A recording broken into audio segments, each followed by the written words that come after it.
Galera do grupo, mas aqui nós novamente por aqui, porque matemática não para, não. Nem dá para parar. E aí, um negócio importante agora, olha só. Os alunos estão meio assim... Com a geometria analítica? Que aí negócio de distância de ponto e reta, posição de reta. Então, olha só, entre essas aulas, nós vamos dar uma respirada agora. Vamos fazer uma aula do Enem, algumas questões que até envolvem plano cartesiano, mas a boa parte delas só utilizando o raciocínio lógico e a matemática básica, só para quebrar um pouco esse gelo, porque o negócio tá meio... Tá meio tenso? Tá meio tenso. Mas assim, também, até porque a gente já falou para eles algumas vezes que as questões de geometria analítica são pouco cobradas no Enem, mas o nosso dever é passar o assunto para vocês, né? Assunto especial aí pro terceirão. Mas assim, então a gente vem com uma aula do Enem, intercalando entre a geometria no ponto e na reta e a geometria na circunferência. Vamos fazer uma aula do Enem para dar aquela descontraída, então vamos trabalhar questões com outros assuntos, né? Outros tópicos, para a gente dar uma aliviada um pouquinho aí. Mas é claro, né? Não deixe no esquecimento. As aulas anteriores, né? O assunto de geometria analítica é o conteúdo da avaliação da unidade 2. Então, vocês têm que ir pegando o ritmo aí, pegando o fio da meada. Então, aquelas dicas de mapa mental, fazer o resuminho do dia, colocar as equações, né, de cada situação, é muito importante, muito interessante. Perfeito, certinho. Vamos junto então, vem com a gente, é a aula de número 33, olha lá. Então, quando a gente vai trabalhar nas aulas do Super Enem, né, a gente vai com certeza trabalhar os conteúdos de matemática que estão aplicados em questões do Enem.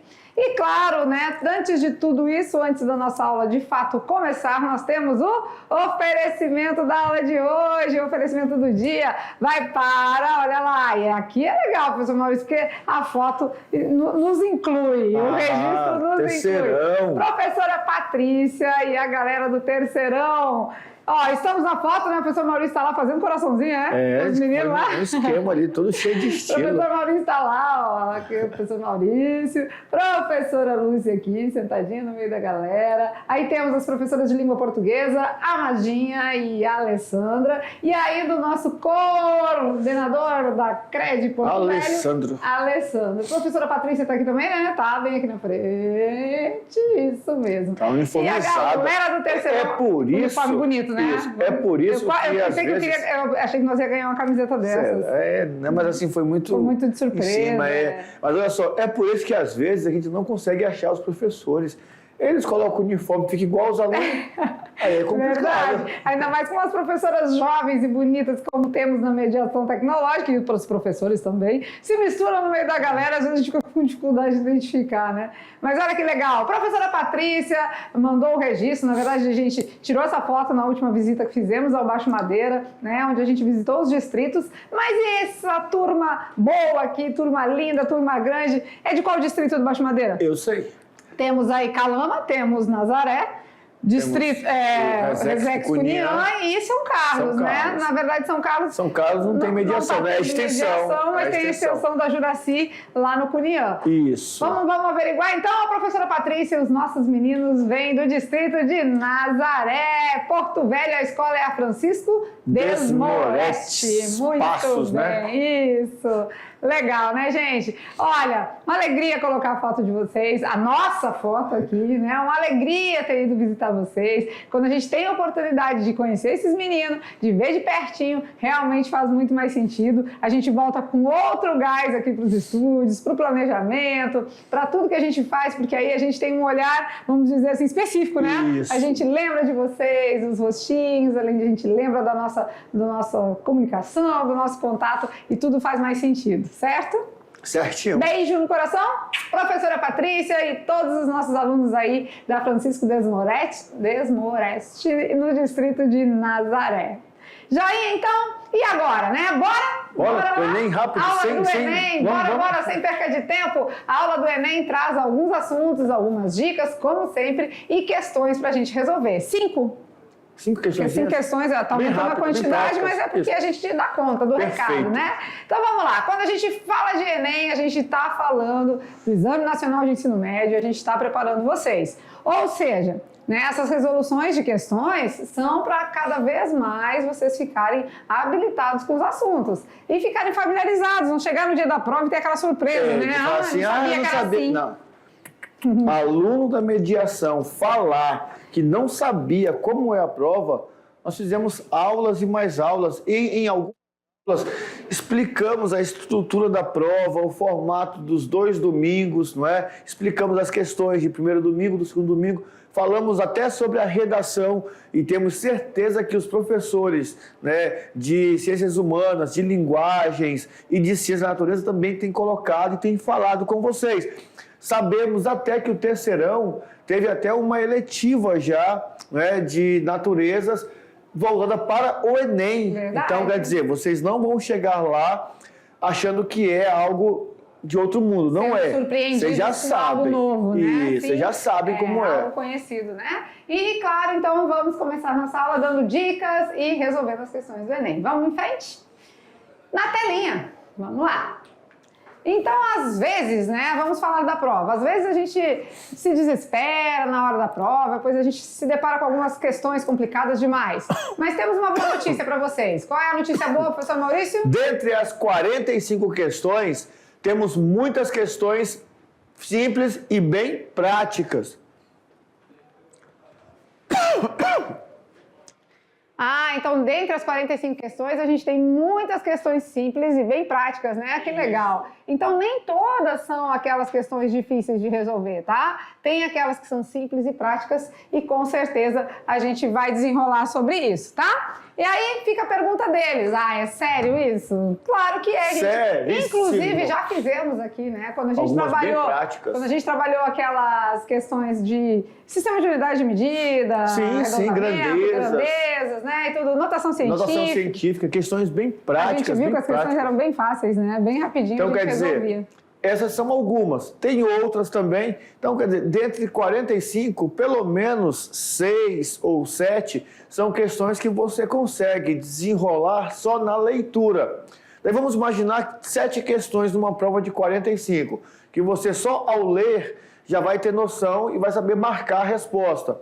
Você gasta aí 1 minuto na leitura e na marcação do gabarito. Sobram 2 por questão. Já são 14 minutos. E na hora da leitura já vai fazendo a leitura de maneira que vai interpretando e já vai dando a ênfase para aquilo que você acha que é relevante, que é importante na questão. Não fica perdendo tempo lendo para depois ter que reler. Não. Vai precisar fazer releitura em algumas questões? Com certeza, volta um pouquinho, lê, mas no momento do passar do tempo, que você já vai lendo, você já vai fazendo todo esse estudo na primeira leitura já. Porque tem umas que na primeira leitura já se resolve. Já sabe. Né? Se é uma prova mais simples, tipo a nossa avaliação, que são 5 questões, você tem 1 hora, você consegue ler a prova todinha e depois você volta fazendo, né? Você leu as 5 questões, falou assim, a 2 eu sei fazer, a 3 eu lembro e a 5 também tenho noção. Vou lá e faço as que eu sei, para depois pensar nas outras. Agora, se é uma prova de 45 questões, não dá para ter esse desempenho de ler tudo para depois voltar e falar, vou fazer. Não, é lendo e fazendo. Não sei fazer, eu vou pular. Vou para a próxima. Então, para a gente não pular, não vamos pular, mas vamos para a próxima. Agora é hora do Enem, então vamos resolver questões junto com vocês. Olha lá. Então, a questão do Enem de 2022, tudo fresquinho. Questão 153 do Caderno Cinza. Em uma loja, o preço promocional de uma geladeira é de R$1.000 para pagamento somente em dinheiro. Somente em dinheiro custa R$1.000, então. Isso. Seu preço normal, fora da promoção, é 10% maior. Quando eu leio isso aqui, eu já tenho que saber que 10% de 1.000 é 100, porque 10% é o mesmo que dividir por 10. Isso. Mas se você não... dá um pulinho com a vírgula, isso, né? 10% também pode dar um pulinho com a vírgula aqui. Então, é 100. Ou seja, se é 100, esse preço normal é 1.100, certo? 10% maior, 1.100, beleza? Isso. Para pagamento feito com o cartão de crédito da loja, é dado um desconto de 2% sobre o preço normal. Então, agora já é um desconto sobre os 1.100. Esse desconto de 2% sobre o preço normal. A gente já sabe que o preço normal é 1.100. Olha aí, a gente vai lendo, já vai fazendo já. Um cliente pediu, ou melhor, decidiu comprar essa geladeira optando pelo pagamento com cartão de crédito da loja. Então, peraí, o cartão de crédito da loja, ele me dá 2% de desconto no preço normal. O preço normal é aquele que tem R$100 a mais. Isso. Perfeito. Então, pronto, a gente já sabe que na promoção está custando 1.000. Fora da promoção é 10% a mais, 1.100. E pelo cartão de crédito dá 2% do desconto do preço normal de 1.100. 2% de 1.100 é 22. Porque 1% é 11. É 11, então né? 2% é 22. Que é dar 2 pulinhos com a vírgula, tá? Aí tem aluno lá meio assim, mas porcentagem... a gente... Calma, nós já estudamos porcentagem desde o 6º ano, mas... Para aqueles que ficarem na dúvida, nós teremos aulas específicas só para matemática financeira. E uma própria para porcentagem. Beleza. Ela calculou que o valor a ser pago seria o preço promocional, R$1.000, acrescido de 8%. Aí eu já tenho que saber, 8% do preço promocional, R$1.000. 8% de R$1.000 é 80. Então, ela calculou que iria pagar 1.080. Ela achou que fosse, né? Isso. R$1.080. Ela achou que ia pagar. Na verdade, ela teria que pagar 1.100 menos 22. Aí aqui a gente já sabe, né, que é 1.100 com os 10%, Isso. né? E a gente sabe que mais, né, 2% sobre o preço normal, a gente já sabe que vai ser 1.000... No caso, o desconto, né? É 1.100 menos, né? Um desconto, vamos botar um sinalzinho de menos aqui. Menos 2%, né? Então, menos os R$22, né? Então, vamos ver. 1.100 menos 22, aqui sem o sistema monetário, tá? 1.100 menos 22... 1.078. 1.078. É o correto. Só que o cálculo que ela fez foi de 1.080, né? Ao ser informado pela loja do valor a pagar, segundo sua opção, percebeu uma diferença entre o seu cálculo e o valor que lhe foi apresentado. Ou seja, foi apresentado para ela 1.078. E ela achava que ia pagar 1.080. Aí a pergunta é, o valor apresentado pela loja, comparado ao valor calculado pela cliente, foi de... E aí?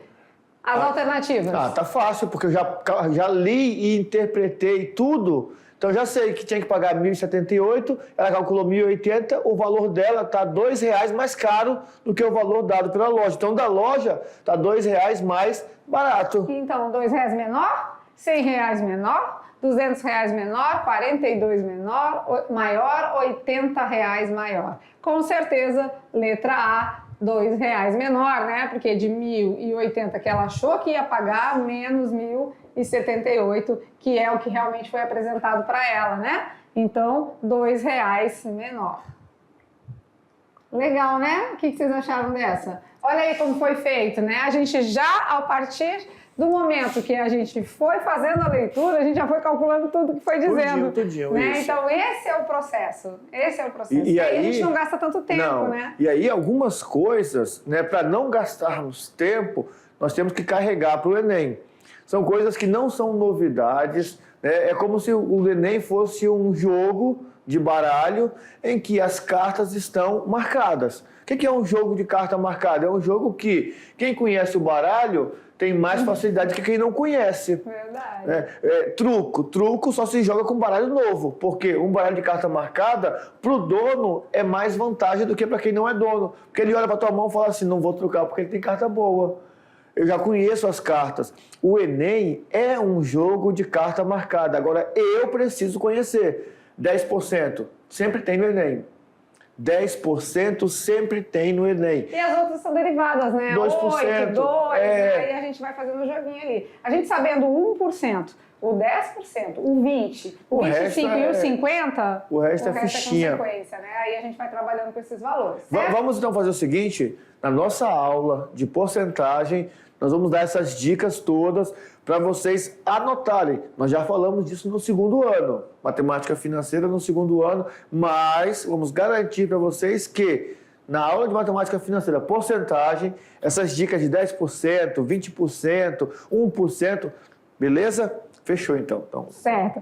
E aí, gente, e assim, ó, quando a gente chegar lá, né, essa unidade 2, ela é de geometria analítica mais matemática financeira. Isso. Então, o que a gente está fazendo aqui hoje também, com algumas questões, já é dando spoiler para o que a gente vai recordar com vocês. Recordar a gente fala porque já foi visto nos outros anos, né? Mas aí a gente relembra alguns tópicos. Mas essa questão de porcentagem não cai no Enem, despenca no Enem, porque realmente é um assunto muito cobrado, tá? E ele coloca aqui as possibilidades que nós temos, e a maioria delas, tirando o 42, estão dentro do contexto.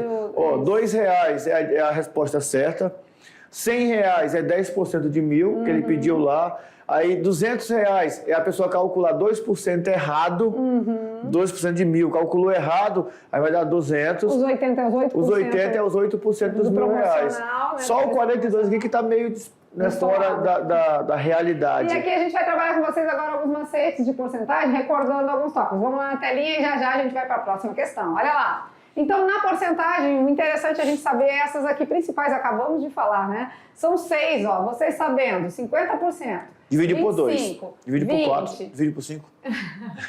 Aí o intérprete não consegue, né? Então, 50%. Divide por 2. 25%. Divide por 4. O 20%. Divide por 5. O 10%. Divide por 10. E o 5%. Divide por 20. O 1%. Divide por 100. Então, ó, esse slide aqui, um coração da matemática financeira, porque a gente sabendo esse macete de porcentagem facilita muito, tá? Beleza? Beleza. Vamos então para a próxima questão? Hora do Enem! A questão agora é a 156, também dos cadernos cinza, também Enem de 2022. Uma loja de roupas fixou uma meta de vendas de R$77 mil para um determinado mês de 30 dias. Então a meta era vender R$77 mil. Beleza, não, vou pegar o amarelinho, né? R$77 mil para um determinado mês de 30 dias, certo? O gráfico mostra o volume de vendas dessa loja em real nos 10 primeiros dias do mês e entre o dia 10 e o dia 20 desse mês nos seus dois únicos setores, infantil e adulto. Vamos ver o gráfico? Olha Suponha lá. Que... Aí vamos ver o gráfico rapidinho, olha lá. Até o dia 10, eles tinham vendido no setor adulto R$18 mil e no setor infantil R$8 mil. Porque aqui nós temos os dias. Ah, professor, mas esse gráfico é diferente. Aqui ele omitiu, né, o eixo vertical, o eixo Y. Ele fez, na verdade, um gráfico de linhas, né? Só que parecendo um pouquinho mais solto, né? Mas a gente consegue fazer a relação aqui, ó. Beleza? Olha aqui. Então, com 10 dias, 8 mil no setor infantil e 18 mil no setor adulto. Com 20 dias, 7 mil no setor infantil, 15 mil no setor adulto. Então, a gente pode traçar esse eixo Y mesmo, não estando aparente, né? A gente pode fazer essa ideia aqui, tá certo? Olha lá que legal. Beleza? Já dá para interpretar bem, né? Suponha que a variação no volume de vendas para o período registrado tenha se dado de forma linear, como mostra no gráfico, e que essa tendência se mantenha a mesma para os próximos 10 dias. Então, ele mantendo essa tendência, então esse aqui ele vai... Opa, não, aí não. Canetinha. Ele vai descer de maneira homogênea aqui, né? De maneira igual. Essa é a intenção, certo? Certinho. A pergunta é... Ao final do 30º dia, quanto faltará no volume de vendas em real para que a meta fixada para o mês seja alcançada? Aí vamos ver lá. Ó. Vamos ver quanto que diminuiu, né? Bom, no adulto diminuiu 3 mil, não foi? Sim. De 18 para 15? Isso se vai mesmo. Se manter igual... Menos 3 mil. Então, aqui a gente também tem que conectar com menos 3 mil. 15 menos 3 mil. 12. Então, no adulto, 12 mil, certo? Agora, no infantil. O infantil reduziu 1.000. Né? Vamos mudar a cor aqui para ficar mais... Reduziu 1.000. Mantendo a mesma proporção, então, de 7 vamos para 6. 6. Certo? Então, temos 12 e 6, né? Então, a gente tem um total de 18 mil aí nas vendas, né? Isso. Aí ele disse, uma loja de roupas fixou uma meta de vendas de R$77 mil para um determinado mês de 30 dias. Então, de 12 para a parte adulto e de 6 para a parte infantil, isso aqui seria no último mês. Mas né? é bom somar tudo, né? Vamos somar tudo, né? Porque aí eu vou ter que fazer o quê? Até para somar os adultos e depois o infantil. Dá para somar os 3 valores dos adultos. E depois os 3 valores infantil. Porque esses resultados aqui foram só do último mês, do 30º dia, né? Vamos lá então, 18 com 15 com 12. Vamos fazer o adulto aqui. A parte adulta. da venda adulto é 18 com 15 com 12. Vai dar 30, 45. 45. É, deu 30 mais 15, né? Isso. E 8 mais 7 mais 6? 15 mais 6, 21. Infantil. 21, certo? Somando tudo agora, nós vamos ter o total que foi atingido, mais o que ele quer é 77, né? Então temos aí 66 mil. Para 77 mil, faltou quanto? 11 mil. 11 mil. Então a alternativa correta Letra é a letra... C. Tá certo, né? Tá, beleza. Letra C. Olha Certinho. que questão, olha só. Questão muito boa, né? Apesar dos pesares, não é? Aí vem os detalhes dos comandos. Constante. Constante significa o mesmo, está diminuindo de maneira igual. Né? Isso. Vamos dizer a mesma razão. Pronto. A mesma razão. É como se fosse uma progressão aritmética do adulto decrescente, de 3 em 3. Né? E o outro também. O detalhe é que é uma PA de 3 termos, porque ele disse, né, 30 dias. Então, chegou ali e fechou o mês. Aí, o que ele poderia fazer aqui? Aí, um outro ano, o Enem pode colocar uma questão dessa daqui. Sabendo que não foi alcançada a meta, deseja fazer uma promoção. Aí vai dar as peças que tem na loja e vai dizer de quanto você dá desconto para poder vender tudo e bater a meta de 11 mil. E aí vai nova questão do Enem. Boa essa, né? Só fazendo leitura e interpretando, já resolvendo, assim como a primeira. Vamos dar uma revisadinha num assunto que faz o resumo da questão e aí vamos para a próxima. Olha lá. Então, quando a gente fala, é uma função afim aqui, né? Porque está falando de reta no gráfico, Reta e né? decrescente. E a função afim é dada por f de x igual a x mais b, ó. Né? Temos até a nossa paródia, ó, né? Quem é o A? O A é o coeficiente angular, que a gente está vendo aqui já na geometria analítica, e o B é o coeficiente linear da reta, né? Reta crescente, reta decrescente. Olha que interessante, aqui quando a gente olha o gráfico, a gente percebe que ele é decrescente, está descendo aí no gráfico, certo? Beleza? Até aí tudo bem? Olha lá, feliz ou triste? Como é que vocês estão? Eu acho que eles estão que nem essa carinha aqui, né? Estão mais felizes, né? Olha lá, com certeza, né? Vamos ver então a próxima questão do Enem. A pergunta é: um atleta iniciou um treinamento visando as competições de fim de ano.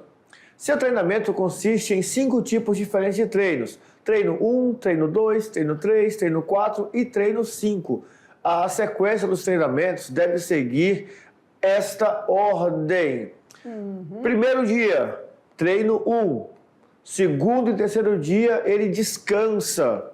Tá? Tem um repouso. Aí, quarto dia, treino 2.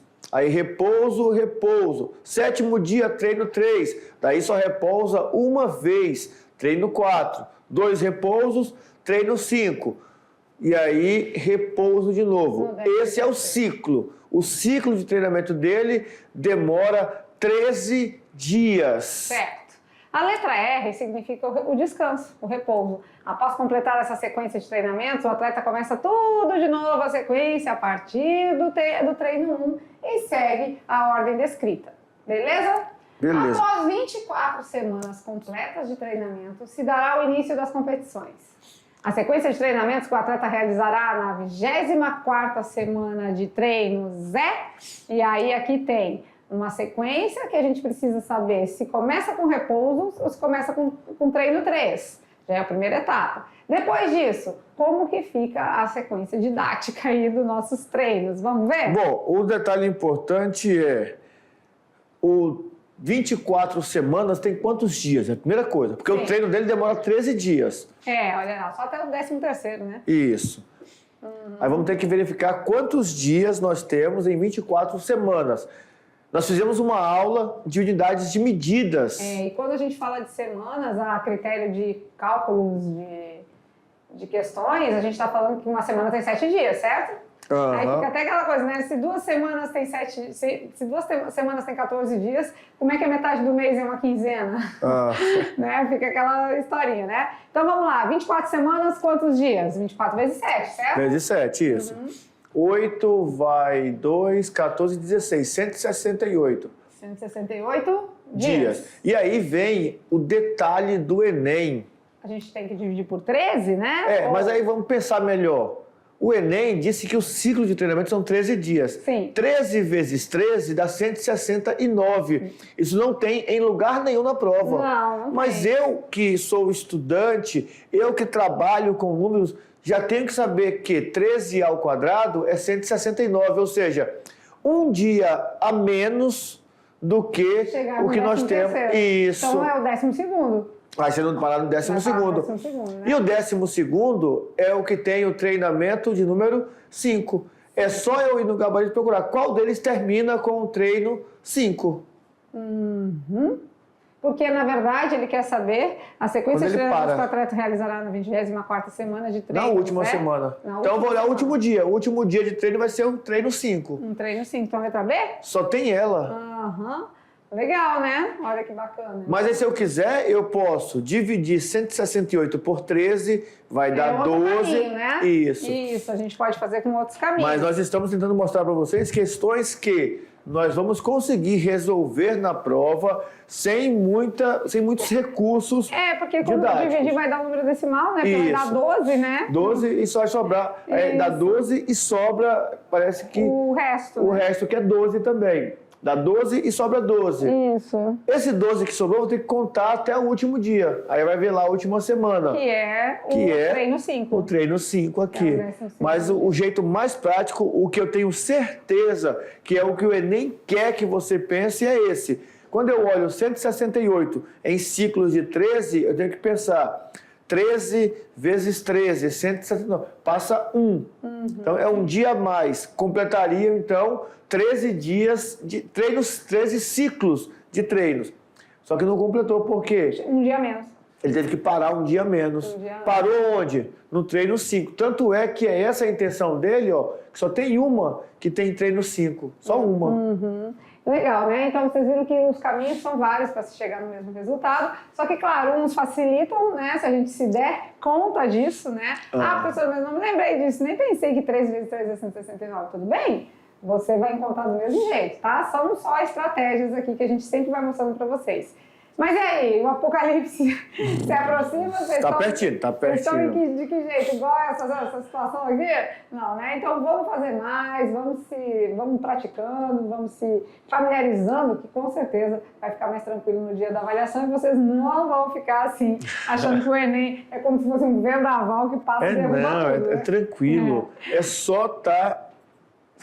Mais duas. E precisa ter habilidade. Então, bora lá na tela, então. Mais duas para a gente finalizar nossa aula. Que a aula do Enem voa, não sei o que acontece, que passa rápido. É quase aquilo ali mesmo, né? Como é que se diz ali? Apocalipse. Apocalipse. Hora do Enem, questão 162, lá também no Enem de 2022, tá tudo fresquinho.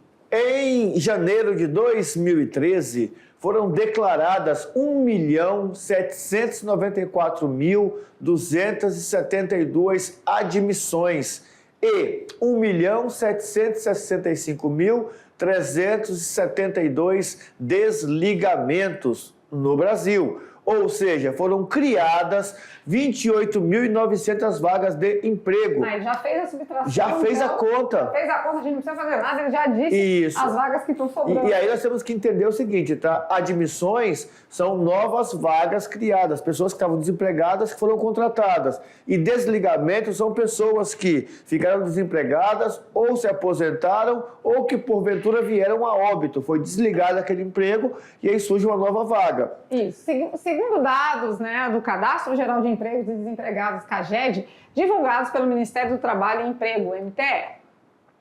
E, então, segundo esse CAGED, o número de vagas criadas em janeiro de 2013 sofreu uma queda de 75% quando comparado com o mesmo período de 2012. De acordo com as informações dadas, o número de vagas criadas em janeiro de 2012 foi... Bom, primeira informação importante. Sofreu a queda. A queda de 75%, significando que aquele número lá... Esse aqui, de 28.900, é agora 25%. É só 25%, porque se teve uma queda de 75%, então aquilo só lá... sobrou 25%. Só sobrou 25%. Porque sempre a gente tem que totalizar 100%, né? Isso. Se só sobrou 25%, aquilo ali representa 25%, qual foi a queda de 75%, né? Então são 3 vezes aquele valor ali. certo? Certinho. Ele representa 25, mais 25, mais 25, 3 vezes. De acordo com as informações dadas, o número de vagas criadas em janeiro, então, foi de... Então, vamos lá. A gente tem já o 28.500, né? E 900. 28.900. Que é 25%. Então, peraí, 25% não é um quarto? Sim. Então é só de multiplicar por 4? É, porque nem a gente falou, né? Esse aqui é só dentro da nossa pizza lá, ó, né? A gente já tem 4 partes, né? Esse aqui é 25%. É só um pedacinho aqui. Então, o que a gente vai fazer? Multiplica por 4, que aí a gente vai ter o total, ou seja, o 25 mais o 75, totalizando os 100%. E aí o legal é o seguinte, só tem 2 respostas que terminam em 00. Isso, 4 vezes 0, 0, 4 vezes 0, 0. E só tem uma que termina em 6. Já posso parar a conta já. É, pronto, né? Já deu. Olha lá, a única que termina em 6, né? Então aqui completaríamos aqui a nossa continha. Se nós entendêssemos esses 25%, e é aí que o Enem quer que nós, estudantes, cheguemos rápido, era muito fácil porque 28.900 está perto de 30 mil. 30 mil vezes 4 dá 120 mil. Então, quer dizer, minha resposta é um pouco menor que 120 mil. Só tem uma resposta um pouco menor. A letra A já seria descartada porque está menor do que o que já temos de 28.900. A D e a E estão muito maior, longe, é. muito longe. E aí, claro, né? Aí a B a gente poderia ficar meio confuso no sentido de fazer os 75% e não somar os 28.900, né? Como se fosse 3 vezes mais, porque o 75 é 3 vezes mais que isso aqui. Pronto, aí daria os 75 aí, mil, né? Agora a gente precisa somar ele também, porque ele também foi representativo, né? Então tem só esses detalhes. Até porque ele quer saber quanto foi em 2013, né? Em 2012. Em 2012. Então, 2012 foi 100%, aqui só foi 25%. Isso. Podia fazer uma regra de 3, 28.900 é 25%, X é 100%. Também daria Olha certo. só. E assim vamos, né? Vamos lá, mais uma então para finalizar a nossa aula de hoje. Que bacana, né? A gente ir trabalhando com vocês, verificar que as questões não, ó, como a gente disse lá no começo, né? A boa notícia é, das 45 questões, muitas são tranquilas, fáceis de resolver e a gente resolve pelo raciocínio lógico. Independente de conteúdo, de assunto, você vai conseguir ir lendo, interpretando e resolver. É só você observar 5 questões, conversando, mostrando, lendo, voltando, marcando, fazendo conta, mostrando outros caminhos, se gastou menos de 40 minutos. Quer dizer, com treino, aí vem um detalhe, com treino, é para quem está treinando. Tem alunos que só de olhar até vão conseguir lembrar de muita coisa, mas não vão ter tanta eficiência quanto os que estão treinando. Isso é fato, tá certo? Dá tempo de você ainda ligar o motorzinho aí, ó, e treinar. Isso mesmo. Vamos em frente, então. Agora a questão 170, no caderno cinza também do Enem de 2022. Um parque tem 2 circuitos de tamanhos diferentes para corridas. Um corredor treina nesse parque e no primeiro dia e inicia seu treino percorrendo 3 voltas em torno do circuito maior e 2 voltas em torno do circuito menor, perfazendo um total de 1.800 metros. Em seguida, dando continuidade a seu treino, corre mais 2 voltas em torno do circuito maior e 1 volta em torno do circuito menor, percorrendo mais 1.100 metros. Essa daqui já vai nos exigir, né, algo a mais, porque olha só, ele deu 2 equações, cada uma com 2 incógnitas. Então vamos lá, vamos destacar algumas coisinhas aqui importantes, né? Então, vamos de marcar texto. Ó, sempre que a gente vai fazendo isso, a gente já está no destaque aí do que é relevante. 3 voltas. 3 voltas em torno do circuito maior. Então seria 3, maior, vamos colocar M? Não, vai ficar maior ou menor. X e Y, pronto. 2 voltas em torno do menor. Então, maior a gente pode dizer que é X? X. Maior, X. E o menor? Eu adoro quando não muda para caneta. Maior, X. E o menor, Y. Fazendo então um total de 1.800 metros também é importante, né? Então vamos de marcar texto, 1.800 metros. Em seguida, dando continuidade a seu treino, corre mais 2 voltas em torno do maior e 1 volta em torno do menor. Então agora já mudou, né? De 3 no início para 2, agora ficou 2 e 1. Isso. Né? Então vamos salientando aí os detalhes. Então, 2 voltas no entorno do circuito maior, que é X, que é e uma do menor. 1.100 agora. 1.100. 1.100 metros. Perfeito. Beleza? No segundo dia, ele pretende percorrer 5.000 metros nos circuitos do parque, fazendo um número inteiro de voltas em torno deles e de modo que o número de voltas seja o maior possível. E lá vem as palavrinhas mágicas na matemática, né? O maior possível. A soma do número de voltas em torno dos circuitos no segundo dia será, primeira coisa, temos que descobrir o tamanho dos dois circuitos, para ficar bem tranquilo. Terceira coisa, primeira coisa foi a leitura e as marcações. Sim. E aí a segunda coisa, temos que achar o tamanho dos circuitos, do maior e do menor. E aí vem um detalhe, para dar o maior número de voltas possíveis, ele vai ter que correr mais em torno do circuito menor. Porque se eu corro mais no menor, eu dou um número maior de voltas. Sim. E aqui a gente pode montar um sistema. Vamos montar um sistema para ver? Né? E depois tentar usar a 3 lógica. vezes x mais 2 vezes y deu 1.800 metros, Isso. tá? Então, 3x. 3 vezes x mais 2 vezes y deu 1.800 metros, é a primeira volta. Isso. É a primeira, né, situação. Depois ele deu Depois 2 mais vezes 1. x, que é o maior, mais 1 vezes y, que é o menor, deu 1.100. 2 vezes x mais 1 vezes y deu 1.100. Perfeito. Certo? Aí aqui a gente pode resolver de uma maneira bem tranquila, porque a gente pode fazer por substituição, por adição e assim vai, né? O que a gente escolhe aqui? O y dá 1.100 menos 2x, né? A gente já pode fazer por substituição, já isola Isso. aqui, né? Y é igual a 1.100 Menos 2x. Aí vamos Substitui. substituir nesse aqui, né? Então vamos lá. 3x. 3 vezes x mais 2 vezes y. Quem é y? 1.100 menos 2x. Igual a 1.800. Perfeito. 3x, 3x, vamos fazer um chuveirinho? 2.200 menos 4x. 2.200, 2 vezes 2x? 4x. Igual a 1.800. 1.800. E aí, 3x menos 4x? Fica menos x. Eu estou devendo 4 e só tenho 3, fica menos x. Igual a 1.800 menos 2.200. Menos 2.200.